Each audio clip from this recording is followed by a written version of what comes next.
விவசாய பெருமக்கள் அனைவருக்கும் வணக்கம். இந்த வீடியோல சொட்டு நீர் பாசனத்திற்கான பயன்பாடுகள் என்னென்ன இருக்கு அப்படின்றது பாத்துருவோங்க.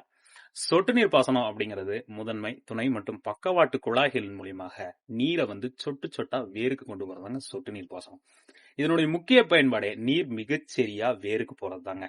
இதன் மூலியமா தாவரம் நல்லா தழைஞ்சு வளருதுங்க. நீர் மட்டும் கொடுக்காம நம்ம நியூட்ரியன்ஸ் ஆகிய ஃபெர்டிலைசர்ஸ் இதன் மூலியமா சேர்த்தி கொடுக்கும்போது நிறைய ஈல்டு நம்மளால எடுக்க முடியுதுங்க. இந்த ப்ராசஸ்க்கு பேரு ஃபெர்டிகேஷன் அப்படின்னு சொல்றாங்க. அதே போல இந்த சொட்டு நீர் பாசனம் அப்படிங்கிறது சாண்டி சாயில் போன்ற மண் வகைக்கு மிக உகந்ததா இருக்கு. அதே போல மண்ணுல உப்புத்தன்மை அதிகமா இருக்கு, தண்ணி பிரச்சனை அதிகமா இருக்கு அப்படின்னு நினைக்கிறவங்க இந்த சொட்டு நீர் பாசனத்தை பயன்படுத்தலாங்க. இந்த சொட்டு நீர் பாசனத்தின் மூலியமாக களைகள் அதாவது வீட்ஸ் நிறைய கட்டுப்படுத்தப்படுதுங்க. அதே போல 40% நம்மளால தண்ணீரை சேமிக்க முடியுதுங்க.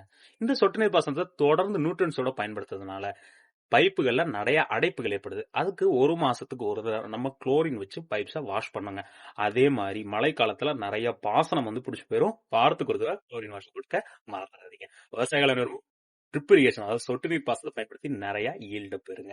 அதே போல விவசாயம் தொடர்பான அனைத்து காணொலிக்கும் நம்மளுடைய யூடியூப் விவசாய சேனலை மறக்காம லைக் பண்ணி, ஷேர் பண்ணி, சப்ஸ்கிரைப் பண்ணி வச்சுக்கோங்க. நன்றி.